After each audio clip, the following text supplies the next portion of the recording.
Hello friends, welcome to learn web logics. हमारी HTML की series चल रही है। तो आज हम देखेंगे कि क्लासेस एंड आईडीज क्या होती है एचटीएमएल में, उनमें क्या सिमिलरिटी है, क्या डिफरेंस है, कहाँ पे यूज़ करते हैं एंड क्या क्या लोग गलती करते हैं क्लासेस एंड आईडीज के बारे में। वो सारी चीज़ आज हम कवर करेंगे। तो चलिए स्टार्ट करते हैं।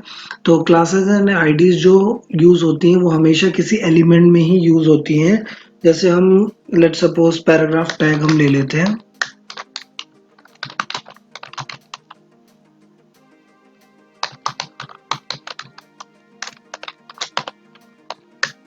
ठीक है, ये पैराग्राफ टैग मैंने ले लिया है, सेव करके रिफ्रेश किया है।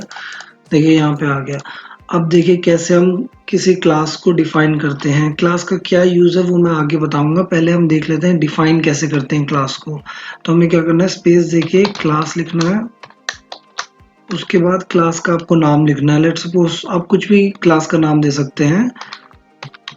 ये आप डिफाइन करना, आपको जो भी अच्छा लगेगा वो आप डिफाइन कर सकते हैं। यूजर डिफाइंड होती हैं क्लासेस, यूजर डिफाइंड भी होती हैं, प्री डिफाइंड भी होती हैं। तो अभी हम यूजर डिफाइंड की बात करेंगे। ठीक है, तो अभी हमने एक क्लास दे दी है, क्लास इक्वल्स टू रेड। ठीक है, अभी इसको सेव करके रिफ्रेश करेंगे। देखिए इसमें कोई भी चेंजेस अभी नहीं आएगा। अभी हम देख लेते हैं इंस्पेक्ट करके भी।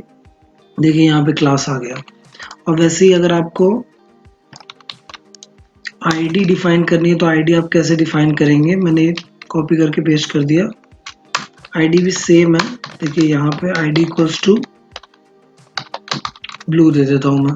ठीक है, तो यहाँ पे आप देखेंगे कि देखिए एक दूसरा एलिमेंट आ गया, पैराग्राफ एलिमेंट, जिसकी आईडी मैंने ब्लू दे दी है।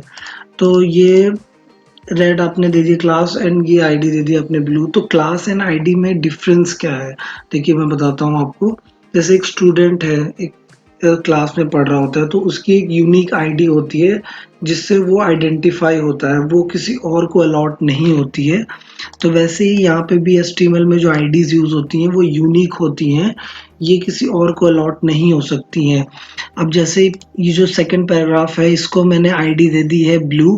तो अब मैं इस पेज पे, इस आपका जो पूरा पेज है ये वाला tutorial.html, इस पे मैं किसी को भी ये आईडी नहीं अलॉट कर सकता। ये इसके लिए यूनिक है। ठीक है, एंड जो क्लास होती है वो एकदम डिफरेंट होती है। क्लास आप एक एलिमेंट से ज़्यादा भी आप क्लासेस दे सकते हैं। जैसे आपने इसको क्लास दिया है रेड, इसको क्लास दिया है रेड, तो आप इसको भी सेम क्लास दे सकते हैं, कोई इशू नहीं है। ठीक है, आप सेम सेम क्लास को मल्टीपल एलिमेंट्स के साथ यूज़ कर सकते हैं। जैसे कि एक क्लास के अंदर बहुत सारे स्टूडेंट्स होते हैं, वैसे ही आपका ये कॉन्सेप्ट हम यहाँ पे यूज़ करेंगे कि अगर आपका एक, जैसे एक पैराग्राफ है, इसके अंदर आप मल्टीपल क्लासेस भी यूज़ कर सकते हैं एंड एक क्लास को आप मल्टीपल एलिमेंट्स में भी यूज़ कर सकते हैं। तो ये चीज़ तो हमने देख ली कि एक क्लास को हम मल्टीपल एलिमेंट में यूज़ कैसे करना है वो देख लिया। और अगर एक एलिमेंट में अगर आपको मल्टीपल क्लासेस यूज़ करनी है तो वो आप कैसे करेंगे। जैसे आपने एक क्लास यहाँ पे ऑलरेडी दे दी है, अगर आपको मन है कि आपको एक क्लास और देनी है तो आप यहाँ पे दूसरी क्लास डिफाइन कर सकते हैं स्पेस देके।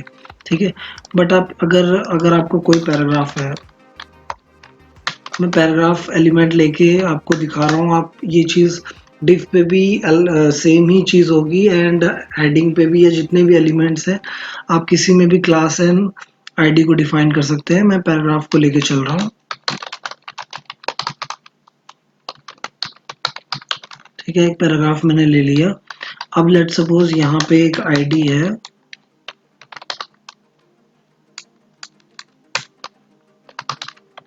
ठीक है, न्यू आईडी के नाम से मैं दे देता हूँ।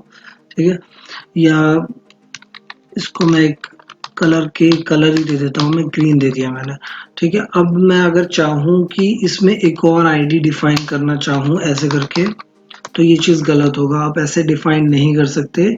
एक आईडी जो होती है वो एक एलिमेंट के लिए एक ही होती है। ठीक है, एंड अगर एक बार वो डिफाइन हो गई तो आप उस पेज पे कहीं पे भी उसको यूज़ नहीं कर सकते हैं।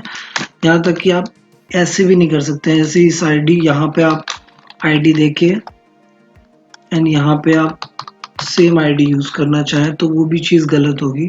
तो ये भी आपको नहीं करना है। क्लासेस को आप यूज़ कर सकते हैं मल्टीपल टाइम्स। बट आप आईडीज को नहीं यूज़ कर सकते। तो ये चीज़ आपको पता चल गई कि आईडी क्या है, क्लास क्या है, एंड अब इसका यूसेज क्या है वो मैं आपको बता देता हूँ। देखिए जैसे आईडी एंड क्लासेस का यूज़ एचटीएमएल पे तो इतना नहीं है, बट जब आप सीएसएस सीखेंगे तो सीएसएस में आप स्टाइलिंग करेंगे। तो लेट सपोज आपको इस पैराग्राफ को अलग कलर देना है एंड इस पैराग्राफ को अलग कलर देना है, बैकग्राउंड देना है, फॉन्ट देना है, तो वो आप कैसे करेंगे? आपको एक क्लास डिफाइन करनी पड़ेगी एंड उस क्लास की आपको आपको उसमें सारी चीज़ें लिखनी होंगी कि आपको क्या कलर चाहिए, क्या फ़ॉन्ट चाहिए। तो वो हम सीएसएस वाले लेसन में कवर करेंगे। मैं उसमें ज़्यादा डिटेल में अभी नहीं जाऊँगा क्योंकि हम अभी एचटीएमएल देख रहे हैं। तो अभी के लिए आप यही समझिए कि आप क्लासेस एंड आईडी को कैसे डिफाइन करते हैं। आईडी यूनिक होती है, एक वेब पेज पे एक ही जगह यूज़ होती है। क्लासेस को आप मल्टीपल टाइम्स यूज़ कर सकते हैं। एक क्लास को मल्टीपल एलिमेंट्स में यूज़ कर सकते हैं एंड एक एलिमेंट में मल्टीपल क्लासेस को यूज़ कर सकते हैं स्पेस देके। अगर आप चाहें तो यहाँ पे और भी क्लास दे सकते हैं। अगर आप चाहें जितनी भी आप क्लासेस देना चाहें तो यहाँ पे दे सकते हैं। सो दैट्स इट गाइस, इतना ही था क्लासेस एंड आईडीज में जो भी सारी चीज़ें थी वो मैंने कवर कर दी हैं। So thank you so much इस वीडियो को देखने के लिए, एंड इस वीडियो को लाइक करें, शेयर करें, इस चैनल को सब्सक्राइब करें एंड अपने दोस्तों के साथ भी ज़रूर शेयर करें ताकि वो लोग भी HTML सीख पाएँ। And thank you so much, bye bye, take care.